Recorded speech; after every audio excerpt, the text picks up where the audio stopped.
사랑의 하나님, 오늘도 우리에게 새로운 하루를 허락해 주시니 감사합니다. 오늘도 예배와 기도로 시작하는 하나님의 백성들에게 하늘의 은혜를 베풀어 주옵소서. 또한 오직 하나님의 인도하심을 받는 이 하루가 되게 하여 주옵소서. 하나님, 오늘도 우리는 목마른 사슴이 시냇물을 찾듯이 하나님의 은혜를 찾고 간구합니다. 이런 우리의 간구를 들으시고 예배하는 모든 하나님의 사람들에게 하늘의 은혜를 베풀어 주옵소서.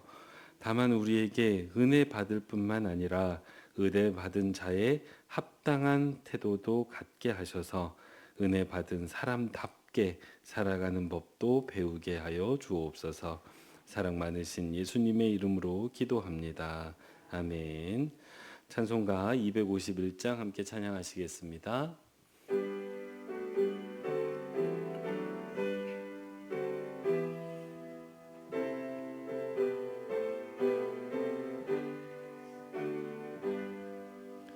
놀랍다 주님의 큰 은혜, 우리의 죄를 속하시려 갈보리 십자가 위에서 어린 양 보혈을 흘렸네. 주의 은혜 우리의 죄를 다 씻었네. 주의 은혜 우리의 죄를 다 씻었네. 이해할 수 없는 그 은혜를 믿는 자에게 거저주네. 형제여 주 앞에 나와서 더 지체 말고 곧 받으라. 주의 은혜 우리의 죄를 다 씻었네. 주의 은혜 우리의 죄를 다 씻었네. 아멘. 이 시간 기도하실 때 김현실 권사님 기도 인도해 주시겠습니다. 자비하신 하나님 아버지, 주님의 사랑과 은혜를 찬송합니다. 이른 새벽 하나님을 사모하는 마음을 주시고 성전으로 발걸음을 인도하여 주시니 감사드립니다. 아멘. 이 시간 우리의 심령을 깨끗하게 하여 주시고 주님의 은혜로 채워 주시옵소서. 아멘. 주님, 저희들이 주님 앞에 나와 간구할 때에 세상적인 간구에만 치우치지 않도록 하시고 아버지. 주님께 구해야 하는 영의 양식을 놓치지 않도록 늘 말씀 묵상하면서 깨어있게 하옵소서. 아멘. 하나님께 기도함에 있어서는 받은 줄로 알고 미리 감사할 줄 아는 성숙한 성도가 되게 하여 주시옵소서. 아멘. 이제 여름 사역이 시작됩니다. 임실 사곡교회 봉사부터 중고등부 청년부가 주관하는 해외 단기 선교까지 준비 중에 있습니다. 준비하는 모든 과정에 주님 함께하여 주시고 모든 교인들이 기도로 물질로 참여할 수 있게 하옵소서. 아멘. 매일같이 예수님을 증거하는 삶을 살게 하시며 찬송과 기도가 끊이지 않게 하옵소서. 아멘. 이 시간 기도드리는 모든 간구에 주님께서 응답해 주시기를 간절히 소망합니다. 아멘. 이 모든 말씀 예수님 이름으로 기도드립니다. 아멘. 오늘 함께 살필 하나님의 말씀은 역대상 17장 16절에서 27절의 말씀입니다. 한 절씩 교독하시고 마지막 절은 합독하겠습니다. 다윗 왕이 여호와 앞에 들어가 앉아 이르되 여호와 하나님이여 나는 누구이오며 내 집은 무엇이기에 나에게 이에 이르게 하셨나이까. 하나님이여 주께서 이것을 오히려 작게 여기시고 또 종의 집에 대하여 먼 장래까지 말씀하셨사오니 여호와 하나님이여 나를 존귀한 자들 같이 여기셨나이다. 주께서 주의 종에게 베푸신 영예에 대하여 이 다윗이 다시 주께 무슨 말을 하오리이까? 주께서는 주의 종을 아시나이다. 여호와여 주께서 주의 종을 위하여 주의 뜻대로 이 모든 큰 일을 행하사 이 모든 큰 일을 알게 하셨나이다. 여호와여 우리 귀로 들은 대로는 주와 같은 이가 없고 주 외에는 하나님이 없나이다. 땅의 어느 한 나라가 주의 백성 이스라엘과 같으리이까? 하나님이 자기 백성을 구속하시려고 나가사 크고 두려운 일로 말미암아 이름을 얻으시고 애굽에서 구속하신 자기 백성 앞에서 모든 민족을 쫓아내셨사오며 주께서 주의 백성 이스라엘을 영원히 주의 백성으로 삼으셨사오니 여호와여 주께서 그들의 하나님이 되셨나이다. 여호와여 이제 주의 종과 그의 집에 대하여 말씀하신 것을 영원히 견고하게 하시며 말씀하신 대로 행하사 견고하게 하시고 사람에게 영원히 주의 이름을 높여 이르기를 만군의 여호와는 이스라엘의 하나님 곧 이스라엘에게 하나님이시라 하게 하시며 주의 종 다윗의 왕조가 주 앞에서 견고히 서게 하옵소서. 나의 하나님이여 주께서 종을 위하여 왕조를 세우실 것을 이미 듣게 하셨으므로 주의 종이 주 앞에서 이 기도로 간구할 마음이 생겼나이다. 여호와여 오직 주는 하나님이시라. 주께서 이 좋은 것으로 주의 종에게 허락하시고 이제 주께서 종의 왕조의 복을 주사 주 앞에 영원히 두시기를 기뻐하시나이다. 여호와여 주께서 복을 주셨사오니 이 복을 영원히 누리리이다 하니라. 아멘. 매일 기도에 오신 여러분 환영합니다. 하루를 시작하시면서 예배하시는 저와 여러분에게 하나님께서 새 힘 주시고 또 은혜 베풀어 주시기를 소원합니다. 이렇게 저희가 예배할 때마다 예배를 인도하는 사역자들이 목사가 여러분에게 은혜를 간구하면서 예배를 시작할 때가 참 많습니다. 왜냐하면 하나님을 믿고 따른다는 건 은혜를 바라고 소원하는 일과 동일시 되기 때문입니다. 이처럼 성도는 하나님의 은혜를 간구하기도 하고 또 그렇게 간구하다 보면 하나님께서 우리에게 은혜 주실 때가 참 많습니다.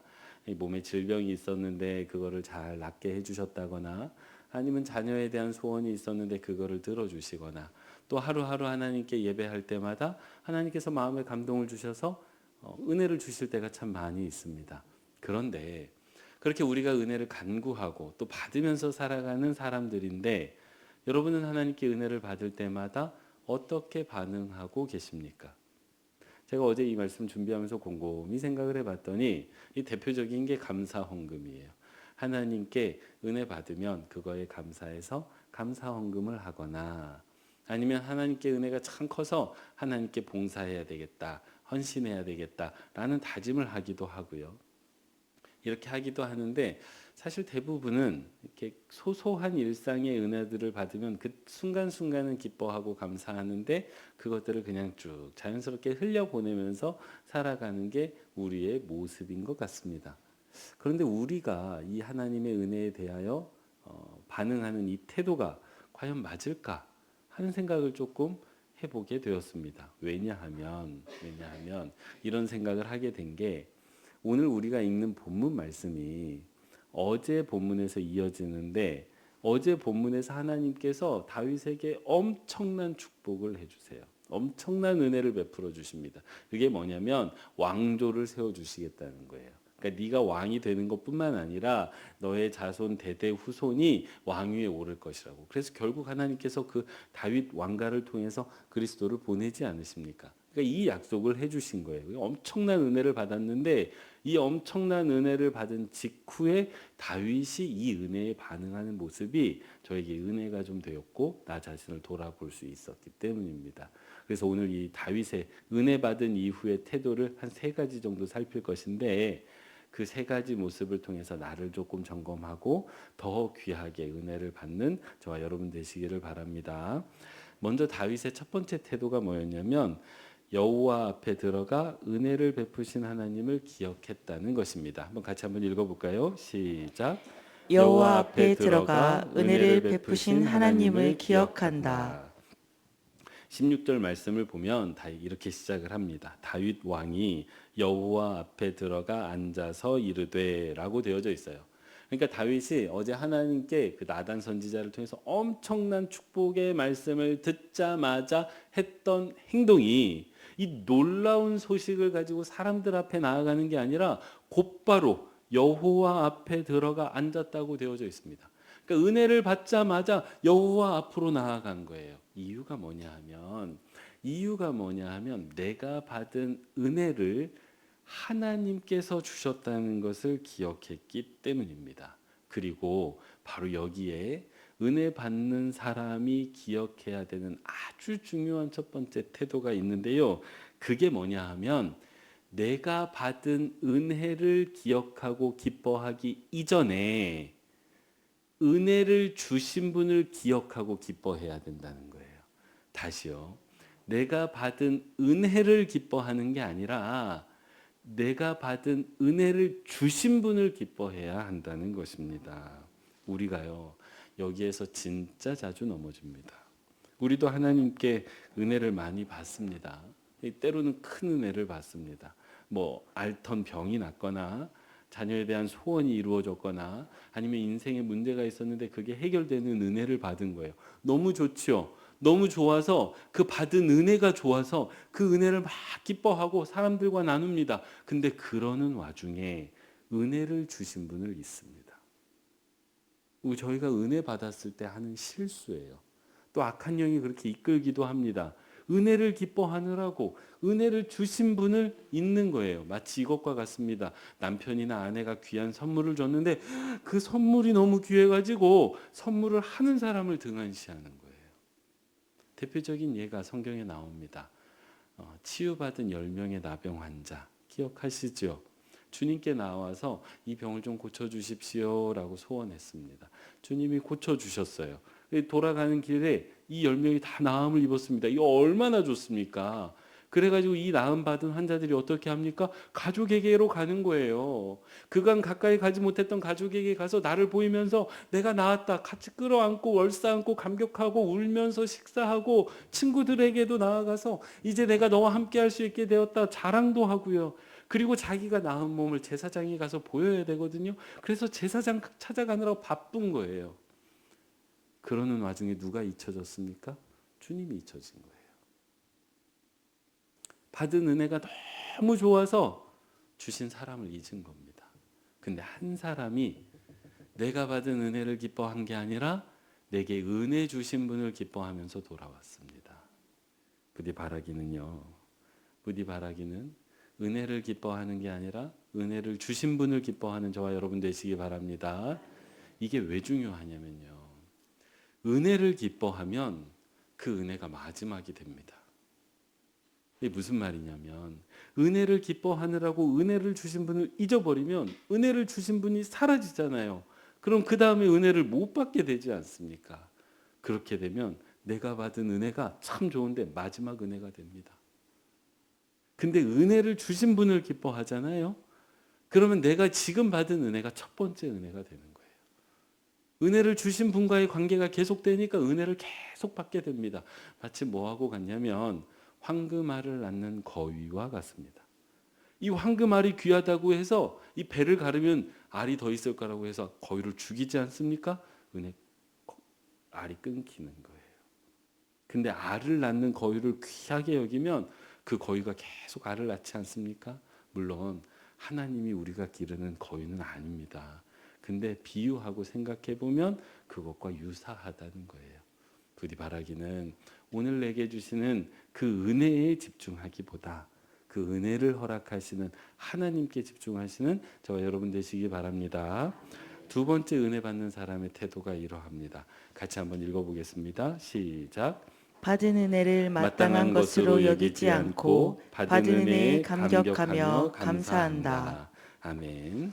이어지는 17절 말씀을 보면 다윗이 이렇게 고백합니다. 하나님이여 주께서 이것을 오히려 작게 여기셨습니다 라고 고백하고 있어요. 그래서 하나님께서 작게 여기셨다라고 그 말만 보면 마치 내가 받은 은혜가 조금 작습니다라고 고백하는 것처럼 보이는데 정반대입니다.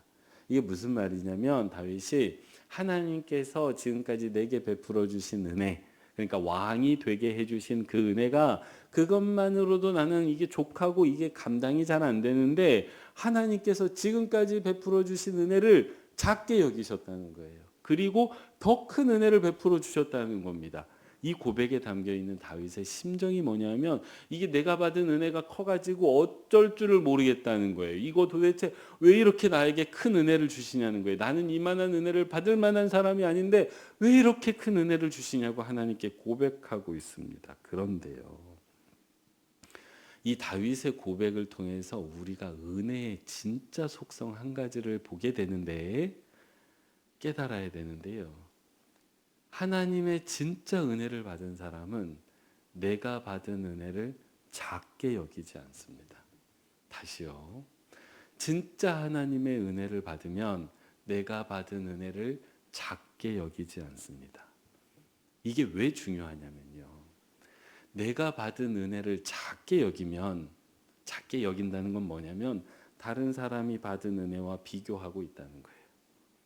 다른 사람이 받은 은혜와 비교하니까 내 거가 작아 보이는 거죠.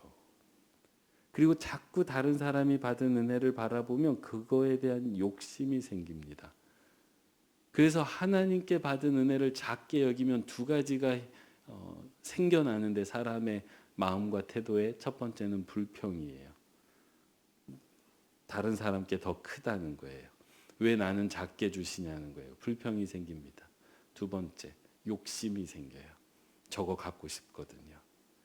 하나님의 은혜를 잘못 받으면 불평과 욕심이 생길 수도 있습니다. 근데 진짜 하나님의 은혜를 받는 사람은 내 은혜를 작게 여기지 않아요. 그래서 다른 사람과 비교하지 않습니다. 그래서 다른 사람의 것을 욕심내지 않아요. 이게 어디에 나오냐면 고린도전서 13장 4절에 나옵니다. 사랑은 오래 참고 사랑은 온유하며 사랑은 시기하지 아니하며 자랑하지 않는다고 되어져 있습니다. 여기에서 시기하지 않는다는 이 말의 원어를 보면 무슨 뜻이냐? 다른 사람과 비교하지 않는다는 뜻이에요. 다른 사람의 것을 탐하지 않는다는 말입니다. 다른 사람의 것을 시기한다는 것은요, 비교한다는 말이에요. 그래서 그거를 탐한다는 말이에요. 그거 하지 않는다는 거예요. 그게 사랑이라는 거예요. 이게 은혜입니다. 그래서 진짜 은혜를 받으면요, 비교하지 않아요. 감사합니다. 감격해요. 그러니까 은혜에 감격하고 감사하게 되는 게 다른 사람과 비교하지 않기 때문이에요. 내가 받은 것을 작게 여기지 않고 그거를 충분히 감사하기 때문에 그게 은혜인 것입니다. 근데 이게 비단 하나님과의 관계뿐만 아니라 우리가 일상에서 살아가는 모든 관계가 그렇습니다. 자꾸 내 남편이, 내 아내가 불만스러운 까닭이 무엇입니까? 우리의 눈이 문제예요. 우리 눈이 자꾸 다른 사람의 아내를 보고 자꾸 다른 사람의 남편을 보는 거예요. 그러면서 내 남편을 작게 여기기 때문에, 내 아내를 작게 여기기 때문에 내 안에서 비교하는 마음이 생기고 그로 인해서 불평이 생기고 그로 인해서 탐욕과 욕심이 생기는 것입니다. 모든 우리 인생의 문제가 어찌 보면 내가 가진 것을 작게 여기기 때문에 생겨나는 문제일 수도 있습니다. 억만금을 갖는다 해서 만족하지 못하는 게 사람 마음이라고 하지 않습니까? 그래서 오늘 본문 말씀에서 나오는 다윗은 우리에게 권면합니다. 내가 받은 하나님의 은혜를 작게 여기지 마십시오. 그래서 내가 받지 못한 은혜로 불행해지지 마세요. 내가 받은 은혜로 행복한 인생 살아가시는 저와 여러분 되시기 바랍니다. 우리 진짜 받은 은혜는 비교하지 않고 불평하지 않고 감사하고 감격해 한다는 거 꼭 기억하시기 바랍니다. 세 번째 태도예요. 세 번째 태도 같이 한번 읽겠습니다. 시작. 하나님과의 관계가 더 깊어져 하나님께서 나를 아신다 고백한다. 아멘. 이 세 번째 태도의 그 18절 말씀을 보면요, 다윗이 하나님께 은혜를 받은 직후에 이렇게 고백합니다. 그 마지막 줄을 보시면 주께서는 주의 종을 아시나이다. 그러니까 다윗이 이렇게 고백을 해요. 은혜를 받은 이후에 하나님께서 저를 아십니다 라고 고백을 하고 있습니다. 근데 여기에서 하나님이 나를 안다라고 할 때 이 단어가 조금 특별합니다. 히브리어로 야다라는 단어인데 이 히브리어 단어 야다는 좀 특별한 용례를 가진 단어입니다. 대표적으로 사용된 것이 창세기 4장 1절이에요. 이 창세기 4장 1절을 보면 아담이 하와를 알았다라고 되어져 있습니다. 근데 이게 언제 알았다라고 하냐면 동침한 이후예요. 그러니까 보통 일면식을 갖는 정도로는 이 야다라는 단어를 사용하지 않습니다. 그냥 누구에게 소개받아서 아유 안녕하세요 라고 인사하는 정도에서는 내가 저 사람을 알았다라는 그 야다라는 단어를 사용하지 않아요. 그럼 언제 사용하느냐? 부부의 연을 맺고 그 사람과 동침한 이후에 같이 살면서 속속들이 알게 되었을 때 그때 야다라는 단어를 사용합니다. 그러니까 연애 때는 사용하는 단어가 아니에요. 연애 때 알았던 사람과 결혼했을 때 아는 사람이 다르지 않습니까? 예, 연애 때 몰랐어요. 그래서 다 속았다라고 말합니다. 근데 결혼해서 살아보면 그때 진짜 모습이 보이는 거예요. 몰랐어요. 속였던 것도 아닌데 몰랐습니다. 그때 사용하는 단어 야다예요. 근데 다윗이 지금 은혜를 받은 직후에 하나님이 나를 아십니다. 야다라는 단어를 여기에서 사용하고 있습니다. 그러니까 이 은혜를 받는 그 과정을 통해서 하나님과 나와의 관계가 부부의 관계만큼 친밀해졌다라고 고백하는 거예요. 은혜가 가져다주는 진짜 축복이 이것입니다. 은혜가 가져다주는 진짜 축복이요. 내가 소원하던 것이 이루어졌다가 아니에요. 그 과정을 통해서 하나님과 나와의 관계의 그 친밀함이 말할 수 없이 깊어지는 것. 그게 진짜 축복인 것을 믿으시기 바랍니다. 하나님께 은혜를 받았다는 것은요. 그 은혜를 받게 되면 세상 모두가 나를 버려도 하나님이 나를 아시니 그 어려움을 겪어내게 되죠. 그래서 다윗이 뭐라고 고백합니까? 사망의 음침한 골짜기를 지날지라도 내가 두려워하지 않는다라고 말하지 않습니까? 이유가 무엇입니까? 하나님이 나를 아시기 때문이에요. 하나님은 나를 아시지. 자식이 나를 죽이려고 할 때 하나님은 나를 아시지 라고 고백하지 않습니까? 이게 은혜 받은 사람의 태도인데 우리 성도님들께서 삶을 살아가실 수 있는 이유가 무엇입니까? 힘이 무엇입니까? 우리가 소원하는 게 다 들어졌기 때문에 아니에요. 제가 목회하면서 그래도 작지 않은 시간 목회하면서 보는데 모든 소원이 다 이루어진 사람 한 사람도 못 봤습니다. 소원이 이루어진 것보다 이루어지지 않은 게 더 많은 게 우리의 신앙생활이에요. 그래서 우리 삶 가운데 고난이 있을 수밖에 없습니다. 고통이 있을 수밖에 없어요. 심적인 고통, 물적인 고통, 육적인 고통, 영적인 고통. 근데 그 가운데서도 우리가 살아갈 수 있는 이유가 무엇입니까? 하나님이 나를 아시기 때문이에요. 세상 사람이 다 내가 얼마나 괴로워하는지 모르지만 하나님은 아시니까. 하나님이 아시는 걸 내가 아니까. 그래서 세상 어디에 가서 하소연할 곳이 없지만 이곳에 오셔가지고 눈물 흘리면서 아무도 듣지 못하게 속삭이는 말, 하나님은 나를 아시죠. 하나님은 나를 아시죠. 우리가 왜 우리 이 생을 넘어서 하나님의 나라를 꿈꿉니까? 하나님은 나를 아시니까요.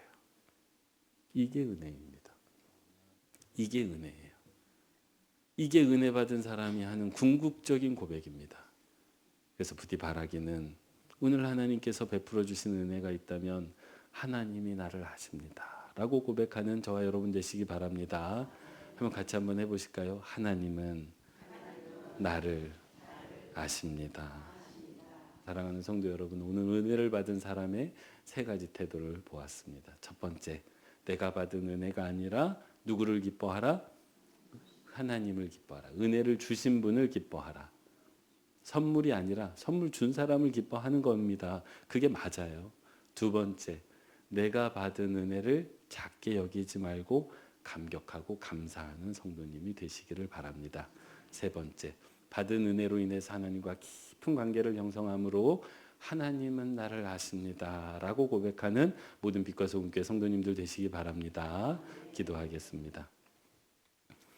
사랑의 하나님, 매일 우리에게 필요한 은혜를 공급해 주시니 감사합니다. 받은 은혜를 기뻐할 뿐만 아니라 은혜를 베푸신 하나님을 기뻐하게 하시고, 내가 받은 은혜를 작게 여기지 않고 받은 은혜에 감격하며 감사하는 사람들 되게 하여 주옵소서. 무엇보다도 받은 은혜로 인해 더욱더 하나님과 깊은 관계를 맺어 하나님께서는 나를 아신다는 고백을 하는 인생들 되게 하여 주옵소서. 하나님, 주의 몸된 이 빛과 소금 교회에 은혜를 베풀어 주시니 감사합니다. 이 공동체가 하나님께서 베푸신 은혜를 당연시하지 않게 하시고 더욱 하나님을 신실하게 섬기는 주의 공동체 되게 하여 주옵소서. 하나님, 이 시간 하나님의 백성들이 가지고 나온 기도의 제목들이 있습니다. 들으시고 응답해 주시기를 간절히 바라고 소원하오며 사랑 많으신 예수님의 이름으로 기도합니다. 아멘.